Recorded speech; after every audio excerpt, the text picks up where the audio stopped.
Cool. Okay. Well, good afternoon, everybody, and welcome to my presentation. So I'll be talking about the techno-economics of hydrochar production. So this is based on the hydrothermal carbonization technology. So first of all, First of all, here's just an introduction to hydrothermal carbonization. So hydrothermal carbonization is an alternative thermochemical process. And what you have is your wet biomass, which enters an HTC reactor. An HTC reactor is effectively a large pressure cooker. And out of this, you get around a 5% yield of CO2-rich gas, and about 50% goes to a process liquid, and 50% goes to hydrochar. So hydrochar is a solid product which contains high levels of carbon, and so it has a range of different markets that you can consider, such as a solid fuel, in soil amendment, or you can upgrade it and produce advanced carbon materials from the char. So when we compare HTC to other thermal technologies, there's a number of differences. So first of all, the most important aspect of this is that it's carried out in an aqueous solution. So this is really important when you're considering very wet biomass products. If you were to use some of these in pyrolysis, for example, you could spend more energy drying the biomass down to a moisture content that's good for HTC than you would ever recover from the products. So this is our focus of the technology. Also, the conditions for HTC are relatively mild. So you're looking at temperatures of up to 250 degrees and only a few hours of operation.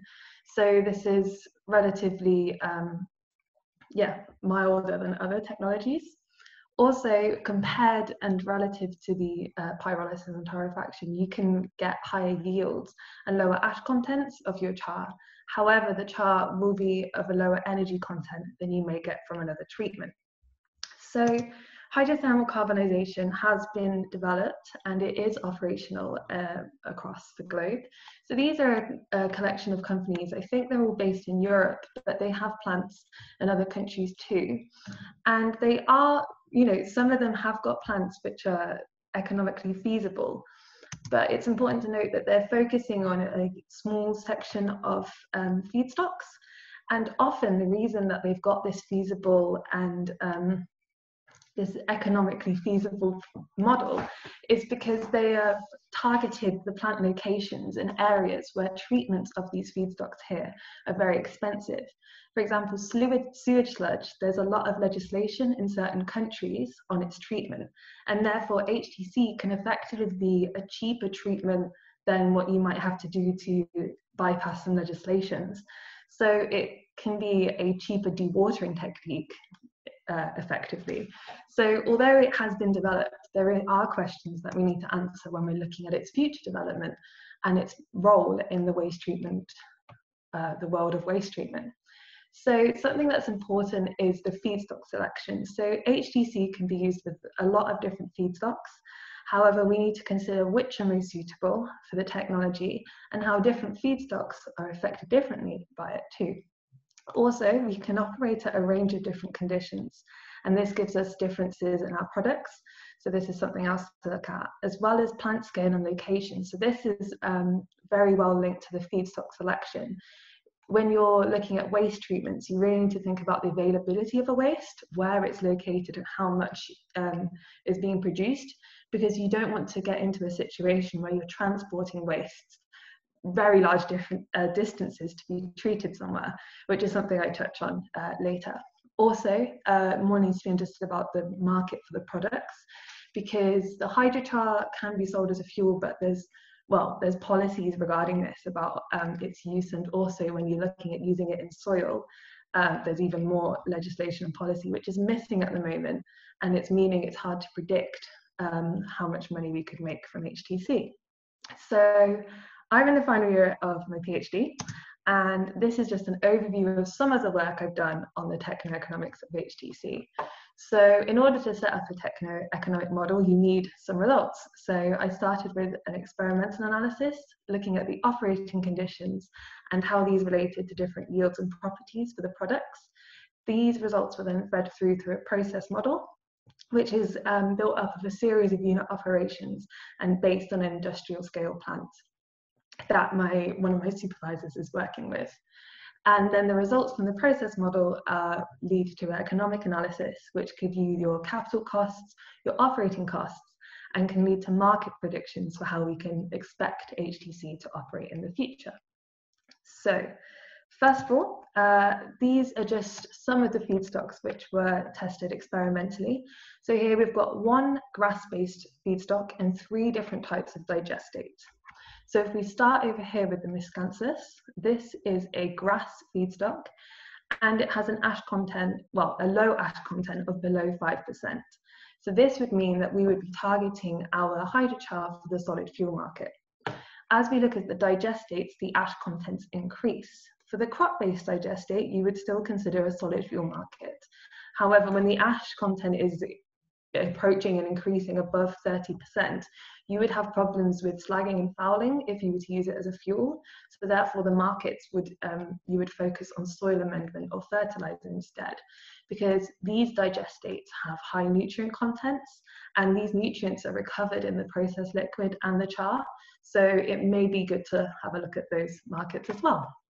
So yeah, these are just, so testing was done on all of these, and these are the yields that we got from each of the different types of feedstock. So if we look over here at the Miscanthus, these process conditions are at 210 degrees for 3 hours and 75% moisture. So a design of experiments was conducted. So different temperatures, times, and moisture contents were studied, and a linear regression model was produced to make predictions. So these are our solid yields on a dry basis. So here we've got our Miscanthus, the feedstock, and the hydrochar. You can see that 60% was recovered as a solid, and 69% of the carbon, this is this grey, that was contained in the feedstock was recovered in the hydrochar. When we look at our crop-based digestate, the overall solid yield is similar, but the carbon yield was increased, and 83% of the carbon was recovered in the char. Moving on to the other types of digestate, you can see here it's evident how large the ash content is in comparison, and the solid yields decrease accordingly, as do the carbon yields. Here you can see that over 50% of our char is actually ash for the waste-fed digestate. So these are the solid yields on a dry basis, but as I mentioned previously, particularly these 2 types of digestate have large, high nutrient contents. So this is having a look at the nutrient recovery for our waste-fed digestate. So 75% of the ash from the feedstock finds itself in the hydrochar following hydrothermal carbonization, and 50% of the carbon goes to the hydrochar. But what's important when we're looking at nutrient recovery is that almost 100% of the phosphorus from your feedstock goes to the hydrochar, and 20% of your potassium is found there too. This means that 80% of the potassium goes to the process liquid. The fraction at which these are recovered in the hydrochar will change as you change the temperature of your HTC reaction, but it doesn't change too distant, it's always within this kind of range. So yes, so all of these results, all the linear regression from the experimental results were fed into the process model. Now this is just a drawing I've made of the process model. The process model, as I mentioned, is a series of unit operations, and this was just created as different functions in a MATLAB application. So this is just a diagram of it. But here what we've got is our feedstock preparation. So the feedstock and the water are mixed, pumped, and heated before entering the reactor. From the reactor, there is product separation. So the slurry is depressurized, some ash is removed, and then the majority of the process liquid is removed through a filter press. Following the filter press, the hydrochar goes on to be dried in a fluidized bed dryer and comes out afterwards with a moisture content of between 10 and 15%. Also in the process model, I integrated some heating and heat recovery to improve its efficiency. So yes, so that's a diagram of the process model that was created, and we can put different inputs and outputs in. So when we look at our inputs, we can change the feedstock type, the operating conditions, the size of the plant, so the annual throughput, the feedstock cost. Now I'll go on to describe later. This can be an actual cost, or it could be a saving that you make from using the feedstock, and a hydrochar sale price. So this is the market of your products. These go through to the process model, and as an output, we get our yields of both the char and the liquid. The energy use, so this would be important if you were looking at the overall environmental performance of the process. And also it's useful for operating costs and capital costs. It gives us the hydrochar revenue, so how much we're making from selling that hydrochar, and an expected payback period. So yeah, this gives an indication of the overall economic feasibility of HTC. So let's have a look. As I mentioned, I've spoken about 4 feedstocks, there's actually more, and we could look at a whole different range of conditions, but just for the purpose of this presentation, we're focusing on a 4,000 ton annual input to the plant. Now, because this is 75% wet, this means it's a 10,000 ton input of dry feedstock to our HTC plant. And we're operating at these conditions again, which are the typical industrial conditions. And I'm going to focus on the 2 most different feedstocks that we looked at experimentally. So this waste-fed digestate, that's the one very high in ash, and the grassy Miscanthus. It's important to note as well, so we're operating at 40,000 ton annual input. Waste by digestate, if you use whole digestate, its moisture content is much higher than 75%.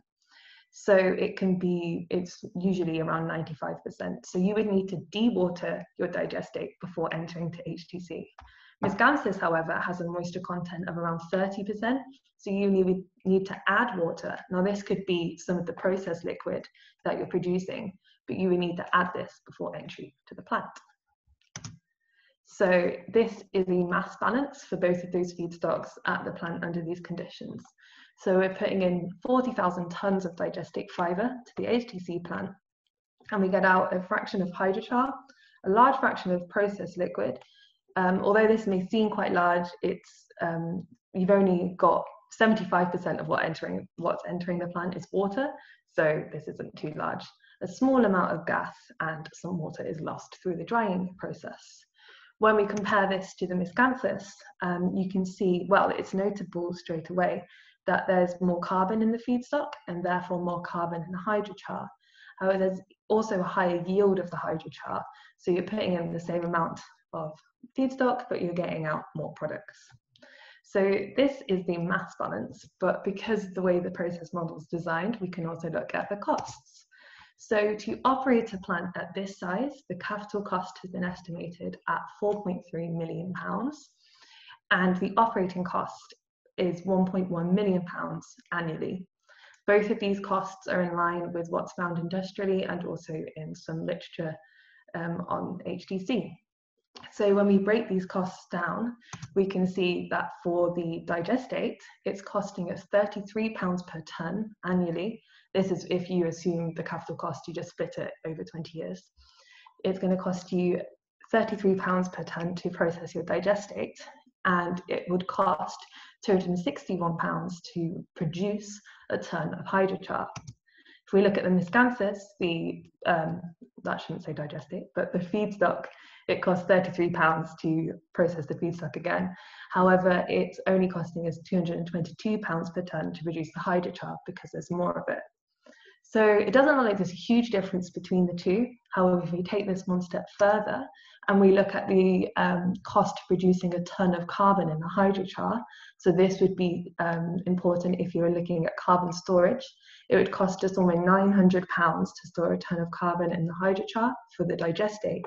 However, for the Miscanthus, this goes down, it's more than half, and it would cost around £400 per tonne of carbon in the hydrochar. So this is, the costs. Now we need to consider the markets for both our feedstock and our products. So as I mentioned near the start of the presentation, when we're looking at different feedstocks, we need to consider the feedstock cost. However, for certain feedstocks, such as digestate, this can be a saving. So at the moment, transportation and spreading of digestate fibre costs around £16 per tonne. If we were to use, that's because of its high moisture content and just the, all the costs associated with transporting and spreading it. However, if we were to put the digestate fibre into HTC instead, we could assume that we're saving £16 per tonne and that somebody would be paying us £16 per tonne to treat it. The Miscanthus, however, is a biofuel, so you're going to have to pay for it yourself, and it comes in around £50 per tonne. When we look at the products, an average sale price for hydrochar as a solid fuel has been taken at £140 per tonne. I mentioned previously that there are alternative markets for the products, such as phosphorus recovering the carbon in the hydrochar, or storing the carbon, or potentially using the processed liquid as a biofertilizer. So these are also areas that could be considered. However, for the next few slides, these costs have not been estimated yet, as that's something that will go on into the future work. So we know how much our plant is costing, and we have estimates for the markets of our feedstocks and products. And now we can perform an investment analysis to see whether HDC is a viable technology for both of these feedstocks. So here's the results of the investment analysis. Our digestate is the brown line, and our Miscanthus is the green line. This shows the project life over a 20-year span, and on the y-axis here, we have the cumulative net present value in millions of pounds. So the net present value, it shows you how profitable your company is. And because ideally you want it to be above zero, and what this graph shows us here is that over a 20-year span, neither HTC of the digestate or the Miscanthus at the operating conditions we've set it at are profitable. We can see the digestate, there's an initial dip in the construction and research development of the plant, and then it begins to gradually climb. However, people won't want to invest if after 20 years it still hasn't made any money. However, for the Miscanthus, it's an even worse story, and we can see because you're having to pay such a high price for the feedstock relative to how much hydrochar is produced, you're just losing money every year. Just to clarify, there are some assumptions in this model because they will be improved in future work. But yeah, as I mentioned previously, the whole digestate has a much higher moisture content, so you'd need to dewater it before entry to the HTC plant. And this is assumed, it's just assumed that the supplier is doing this for free, effectively. Well, not for free, but the savings that we're getting aren't impacted by that. Also, the Miscanthus, you'd have to add water before entry to HTC, and it's assumed that this is for free. It could be from a river or from the processed liquid that could be recirculated. Also, it's assumed that there's a fixed transportation distance of the digestate. So this is that, where the anaerobic digestion market in the UK, at least, there's lots of AD plants dotted all over the country. And we're just assuming that each ton of digestate has to travel a round trip of, it's a round trip of 80 kilometers for each ton of digestate.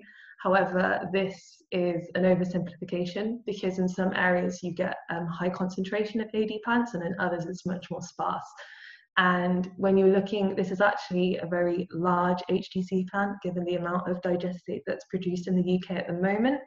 So it could, this is something else that I'm working on at the moment.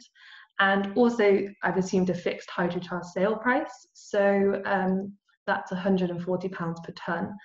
However, as I mentioned previously, the char from the digestate has a very high ash content, and you wouldn't really want to be using it as a solid fuel. However, just for a comparison between the two, it's been left at that, and it will be changed in future. So this tells us that for both of the feedstocks, it's not looking very good in terms of investment over a 20-year span. So let's have a look. There's two things that can change: the sale price of your hydrochar and the feedstock cost. So these are for the two different feedstocks. And if you can see here, this blue line is what you need for a 5-year payback period, red line for 10-year, and yellow line for a 21-year payback period.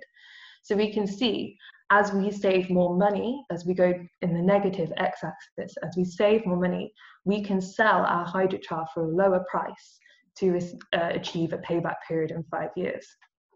And as we increase the cost of the feedstock, you need to sell your hydrochar for more to achieve a payback period of however many years you're interested in. So let's look at the hydrochar. At the moment, we've got a £16 saving for your feedstock. And this means that you need to sell your hydrochar at £200 per tonne to break even in 5 years, which is much higher than we've got at the moment. However, when you look at the market in the UK, food waste digestion is set to increase. Now, food waste can have problems with contamination, plastic contamination, for example, and this may lead to future restrictions and legislation on the AD market, which could lead to more expensive disposal or higher gate fees. So if we assumed that we are going to increase it to £22 per tonne in savings, we would, so if the hydrochar continues to sell at £140 per tonne, we only need £22 per tonne saving of the digestate, and this seems likely given, well, it's a possibility given the way that the AD market is changing. If we look at the Miscanthus, however, in order to achieve a payback period of 5 years, this line has moved up, I'm not sure why, but in order to achieve a 5-year payback period, we'd need to be selling our hydrochar at £510 per tonne. This seems unlikely, as well as do savings in the feedstock. So it looks like other technologies are more promising for Miscanthus. If we go back to our digestate, and we've got these two, so this line here is what we've got at the moment, and this one here is if we save £22 per tonne, we can revisit the investment analysis and see that this purple, so the brown line is what we had before, the purple line is a £22 per tonne saving, and we can see that the payback period is around this 5-year mark, and over 20 years, the net present value would be £5 million, which is much better than before. Again, the same assumptions stand. So as we look forward to what I'm going to do next in the development of this work, something that's important to measure is the plant scale and transport distances. This is especially true for anaerobic digestion because of the way it's placed and the size of the AD plants at the moment. This links to feedstock availability, and we need to kind of predict how the wet waste market in the country is going to change, and kind of estimate where we can see this going, and also look into alternative markets. So as I've said a few times, hydrochar from digestate doesn't look like a very good solid fuel product, so therefore it's important to look at these other markets such as soil application and see how these go. And I'm set to do whenever we're able to, set to do some plant trials on the char itself. And yes, so in summary, we need to understand the economic performance of HTC for its future development. The hydrothermal carbonization operating conditions affect everything from the mass yield, the energy content, and the mineral content of our products. And I've been able to model the cost, mass, and energy balance of an industrial-sized HTC plant. However, to understand HTC's full potential, a market analysis is required. And from the crude study that's going on at the moment, it seems that HTC is more promising for waste feedstocks rather than energy crops. So I just want to say thank you to the following people for their support, and thank you to you all for listening. Thank you very much, Sarah, for your presentation. You got a couple of questions during the presentation. So the first two were from Katie Chong. The first one was, what software did you use for your models? So the models, it's just a series of equations carried out on MATLAB that give the yields and the quantities and everything. And the second one was, why did you choose the 10,000 ton scale for your plant? Yeah, so I've not included, there wasn't time to include work on that either, but Obviously, when you're looking at any technology, you've got the question of economies of scale, and HTC, I looked at the amount of reactors you'd need to use and at the lowest costs for each of them, the like lowest operating costs, and it was found for a 2-reactor system. You could make them much larger than that, but if you're treating waste, it would seem unlikely that you'd have enough waste to fit an HTC plant. So it was chosen for a 2-reactor system. It was like a local minimum to have a 10,000 ton dry input to the plant. So to reduce costs. Okay, then there's a long question from Garrett about the issue of process water. Mm-hmm. So what do you do with your process water, as you might not be able to discharge it directly? And have you thought about including recycling of your process water into the HTC plants? Yeah, so at the moment, the cost model just assumes a standard wastewater treatment of your processed liquid. I understand that it's slightly different to what you find normally, but that's just a simple estimation made at the moment. And yeah, recycling of processed liquid, I've read lots of places that it does lead to an increase in hydrochar content and improved properties and everything. But the focus of my work has been on the digestate part, and because your digestate actually starts, if you've got whole digestate, its moisture content is 95%. So you want to remove water before even putting it into HTC. So therefore, recycling the processed liquid isn't sensible for a really wet feedstock such as digestate. However, if you to look at other feedstocks where you're adding that water, adding the processed liquid could be really beneficial. So it's not something that I've considered in detail. It's true. Okay, you got a bunch of other questions from Robert. Is lower ash content in hydrochar desirable for soil application? Typical for biochar.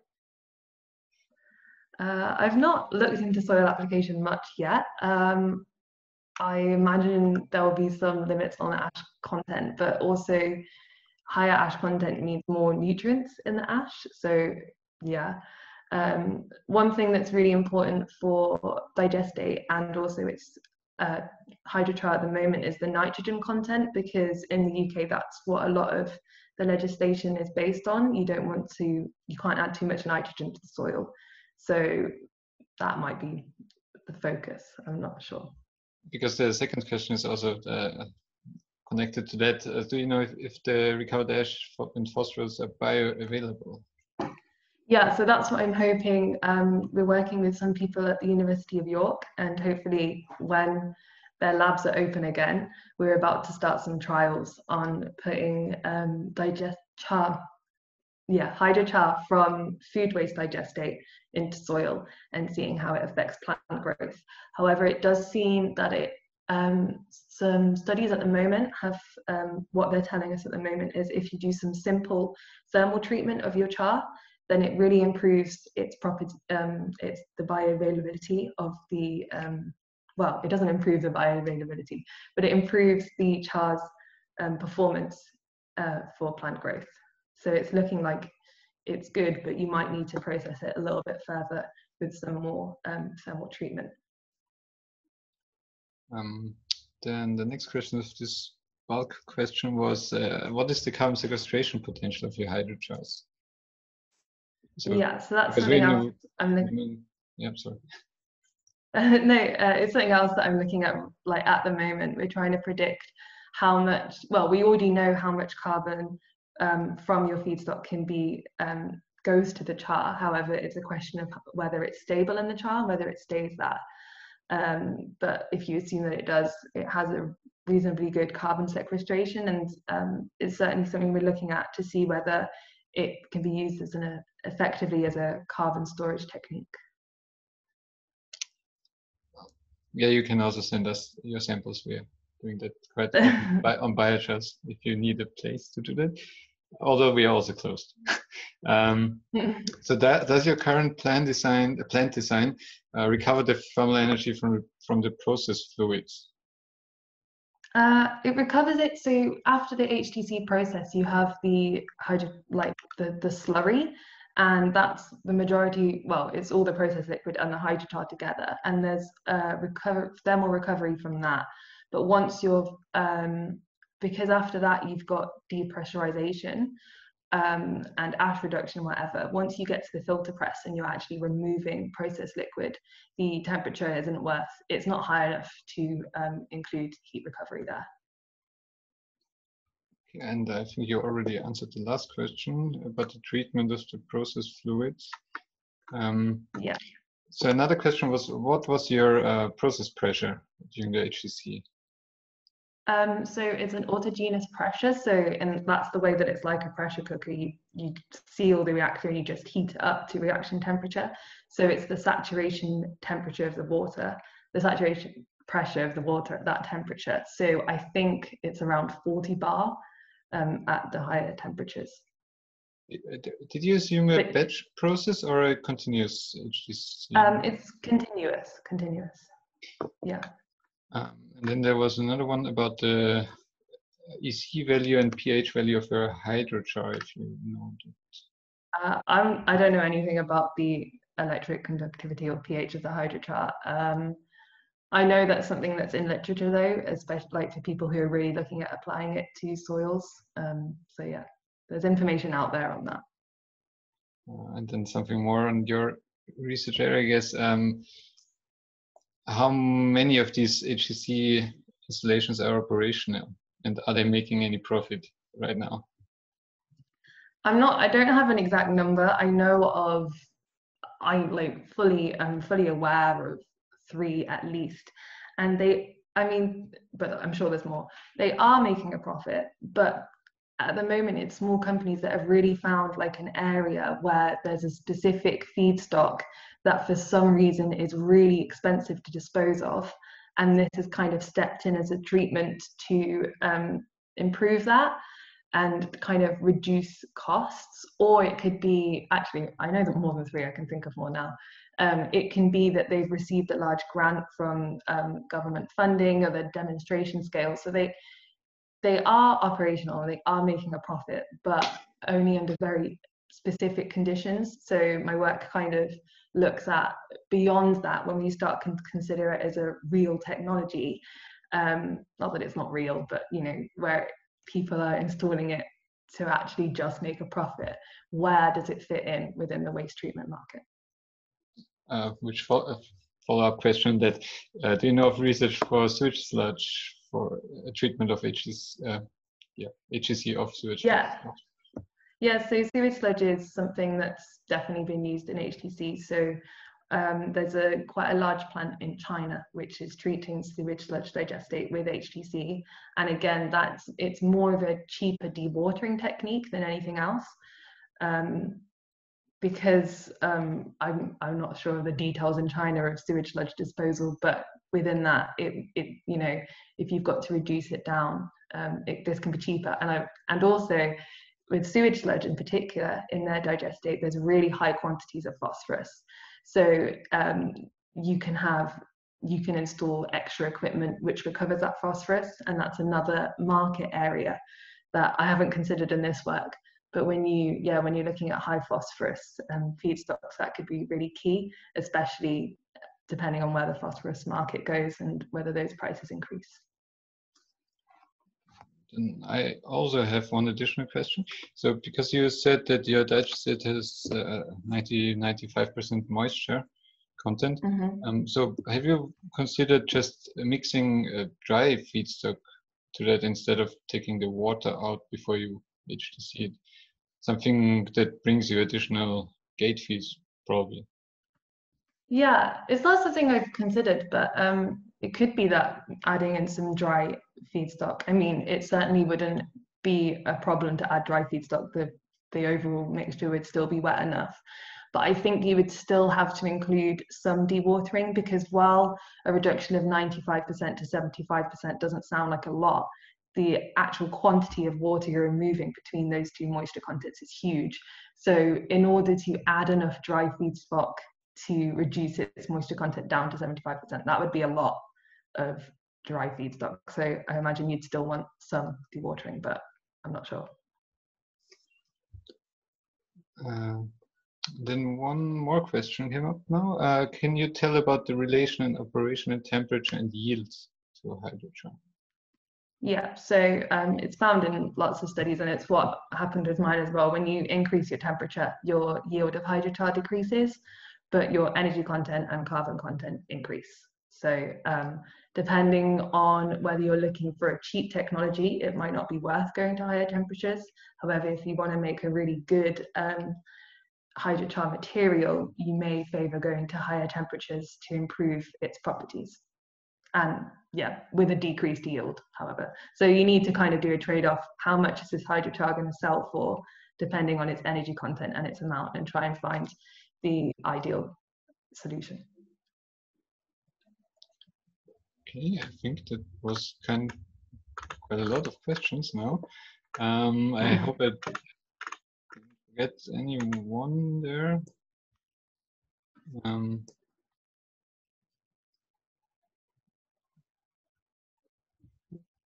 Yeah, there was a added idea, I would say, so not a question. Yeah, I was also wondering the Miscanthus, especially we used it in pyrolysis quite a lot. Although it's a little bit high with 30% water content, so it should be more like 15 maybe or 10. But yeah, still I guess we are closer to 70%. Yeah, I think it was just a comparison of when you look at wet, like when you compare how this technology works with wet feedstocks compared to relatively dry ones. Miscanthus is kind of an example of almost not what you want to put into HTC, unless you're getting really expensive products from it. There's like pyrolysis would definitely perform better. Okay, so I would say thank you very much, Sarah, for your presentation. Although, wait.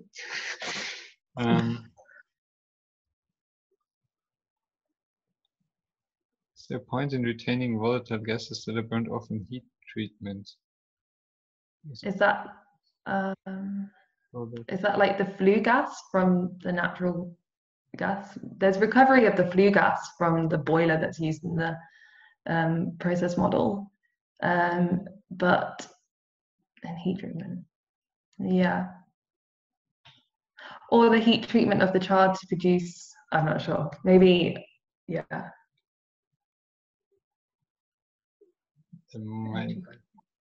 You might be typing. Yeah. Okay, when you're producing the char, is this the char for soil amendment? I think it's not something I've looked into loads of detail. I think when you're doing this extra thermal treatment to produce char for soil, there's some kind of liquid is given off, and the study that I've read and the people I've worked with on that definitely looked at using that as a fuel, not the gases, but I can't remember. I think it was useful rather than more trouble than it's worth, but I'm not sure about retaining the gases. Oh yeah, and the gas from HTC itself is mainly CO2. That's true. Okay, I guess we leave it with that.